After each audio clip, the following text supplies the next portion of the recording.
പശ്ചിമേഷ്യൻ രാഷ്ട്രീയത്തിലെ നിഴൽ യുദ്ധങ്ങൾ അവസാനിക്കുകയും ശത്രുരാജ്യങ്ങൾ നേരിട്ട് കൊമ്പുകോർക്കുകയും ചെയ്യുന്ന അതിഭയാനകമായ ഒരു ഘട്ടത്തിലേക്കാണ് ലോകം കണ്ണു തുറക്കുന്നത്.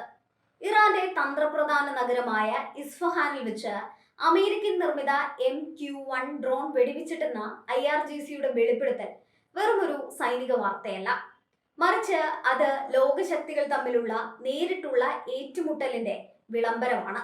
ഹോർമൂസ് കടലിടുക്കിന് മുകളിൽ ഇതിനോടകം തന്നെ അമേരിക്കൻ യുദ്ധവിമാനങ്ങൾ തകർക്കപ്പെട്ടു എന്ന റിപ്പോർട്ടുകൾ നിലനിൽക്കെ ഇസ്ഫഹാനിലെ ഈ പുതിയ സംഭവം സംഘർഷത്തിന്റെ തീവ്രത ഇരട്ടിപ്പിച്ചിരിക്കുകയാണ്.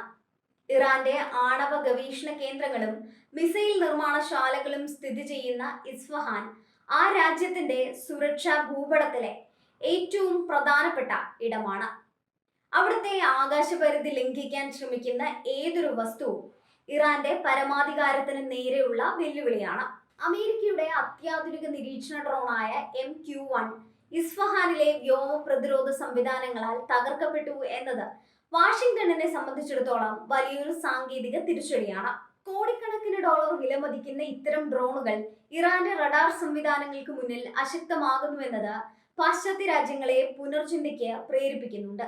ഇസ്ഫഹാനിലെ ഡ്രോൺ പതനത്തിന് തൊട്ടു പിന്നാലെ ഇറാൻ തലസ്ഥാനമായ ടെഹ്റാനിലെ വിവിധ സൈനിക കേന്ദ്രങ്ങളെ ലക്ഷ്യം വെച്ച് തങ്ങൾ ശക്തമായ വ്യോമാക്രമണം നടത്തിയതായി ഇസ്രയേൽ പ്രഖ്യാപിച്ചിട്ടുണ്ട്. ഇറാന്റെ വ്യോമ പ്രതിരോധ സംവിധാനങ്ങളെയും മിസൈൽ വിക്ഷേപണ കേന്ദ്രങ്ങളെയും പൂർണ്ണമായും പ്രവർത്തനരഹിതമാക്കുക എന്ന ലക്ഷ്യത്തോടെയായിരുന്നു ഇസ്രയേലിന്റെ ഈ നീക്കം. ടെഹ്റാനിലെ ആകാശത്ത് മിസൈലുകൾ വെളിച്ചം വിതറുകയും സ്ഫോടന ശബ്ദങ്ങൾ മുഴങ്ങുകയും ചെയ്തതോടെ സാധാരണ ജനങ്ങൾ വലിയ ഭീതിയിലാണ്. തങ്ങളുടെ മണ്ണിൽ കയറി ആക്രമണം നടത്തുന്ന ഇസ്രായേലിന് കടുത്ത മറുപടി നൽകുമെന്ന് ഇറാൻ ആവർത്തിക്കുമ്പോൾ ഓരോ മിനിറ്റിലും യുദ്ധം ഒരു മഹാദുരന്തത്തിലേക്ക് പടരുകയാണ്.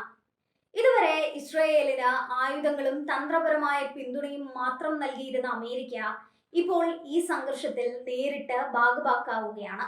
തങ്ങളുടെ വിമാനങ്ങൾ വെടിവെച്ചിടുന്നത് അമേരിക്കയ്ക്ക് നിശബ്ദമായി കണ്ടു നിൽക്കാനാവില്ല. ഡ്രോണുകൾക്ക് പുറമെ അത്യാധുനിക യുദ്ധവിമാനങ്ങളും ഈ ആകാശ പോരാട്ടത്തിൽ ഉപയോഗിക്കപ്പെടുന്നുണ്ട്.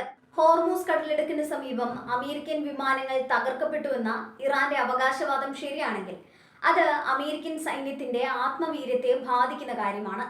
വരും ദിവസങ്ങളിൽ കൂടുതൽ സൈനിക സന്നാഹങ്ങളെ പശ്ചിമേഷ്യയിലേക്ക് അയക്കാൻ വൈറ്റ് ഹൗസ് നിർബന്ധിതരാകും.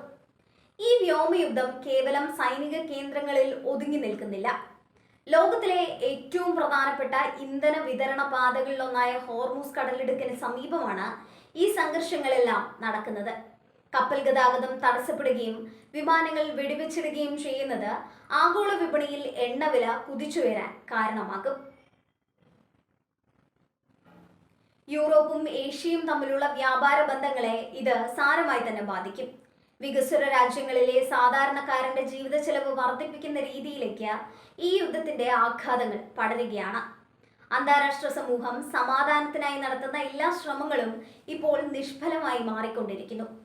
ഐക്യരാഷ്ട്രസഭയുടെ താക്കീതുകളോ മറ്റു രാജ്യങ്ങളുടെ മധ്യസ്ഥതയോ ഇരുപക്ഷവും ഗൗരവമായി എടുക്കുന്നില്ല. നയതന്ത്രജ്ഞരുടെ വാക്കുകളേക്കാൾ ആയുധങ്ങളുടെ ശബ്ദത്തിനാണ് ഇപ്പോൾ പ്രാമുഖ്യം.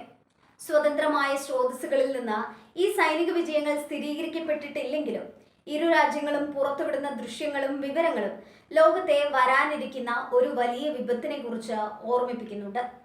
പശ്ചിമേഷ്യയിലെ ആകാശം ഇന്ന് സമാധാനത്തിന്റെ പക്ഷികൾക്കല്ല, മറിച്ച് മരണത്തിന്റെ ദൂതന്മാരായ മിസൈലുകൾക്കും ഡ്രോണുകൾക്കുമാണ് വഴിമാറി കൊടുത്തിരിക്കുന്നത്.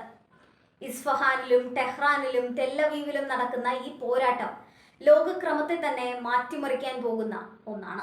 ആധുനിക യുദ്ധതന്ത്രങ്ങളും അത്യാധുനിക ആയുധങ്ങളും മനുഷ്യരാശിയുടെ നാശത്തിനായി ഉപയോഗിക്കപ്പെടുമ്പോൾ സമാധാനത്തിന്റെ വഴി എവിടെയാണെന്ന ചോദ്യം പ്രസക്തമാകുന്നുണ്ട്. വിദ്വേഷത്തിന്റെ പുകപടലങ്ങൾ നീങ്ങി സമാധാനത്തിന്റെ ഒരു പുതിയ പുലരി ഈ മണ്ണിൽ ഉണ്ടാകണമെങ്കിൽ ഭരണാധികാരികൾ ആയുധങ്ങൾ താഴെ വെച്ച് ചർച്ചകൾക്ക് തയ്യാറാക്കേണ്ടതുണ്ട്. ഇല്ലെങ്കിൽ വരും തലമുറയ്ക്ക് ജീവിക്കാൻ കഴിയാത്ത വിധം വെണ്ണീറായ ഒരു ഭൂപ്രദേശമായി പശ്ചിമേഷ്യ മാറും.